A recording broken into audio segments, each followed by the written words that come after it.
TET અને ટાટમાં અંગ્રેજી વિષયનું મેરિટ અલગ બનાવવાની ધારાસભ્ય ડોક્ટર કિરણ પટેલે માંગ કરી છે અને શિક્ષણ મંત્રીને પત્ર લખ્યો છે। ડોક્ટર કિરીટ પટેલે માંગ કરી અને આ પત્ર લખવામાં આવ્યો।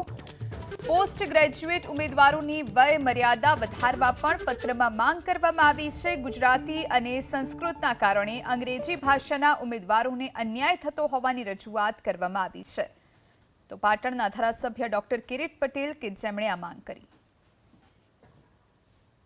ઘણા વર્ષોથી રાજ્યની અંદર ટેટ અને ટાટ પાસ થયેલા ઉમેદવારો નોકરી માટે વરખા મારી રહ્યા છે।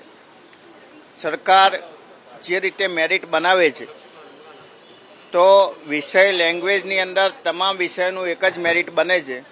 તમે જાણો છો કે જે વિષય ગુજરાતીની અંદર અથવા સંસ્કૃતની અંદર એના માર્ક્સ વધુ હોય, મેરિટ વધુ હોય અને જે વિદ્યાર્થીએ મેન વિષય અંગ્રેજી રાખ્યો હોય એનું મેરિટ ઓછું હોય તો એક જ ભાષાની અંદર એક જ વિષયનું એક જ પ્રમાણેનું મેરિટ બનતું હોય તો અંગ્રેજી વિષયના વિદ્યાર્થીઓ હોય એ મેરિટમાં એમનો નંબર ના આવે અને આને લીધે એમની ભરતી ના થાય। એટલે સ્કૂલોની અંદર અંગ્રેજી વિષયના ગ્રેજ્યુએટ થયેલા વિદ્યાર્થીઓને નોકરીની તકો ના મળે એટલા માટે મેં પત્ર લખ્યો છે કે અંગ્રેજી વિષયનું અલગ મેરિટ બનાવવું જોઈએ।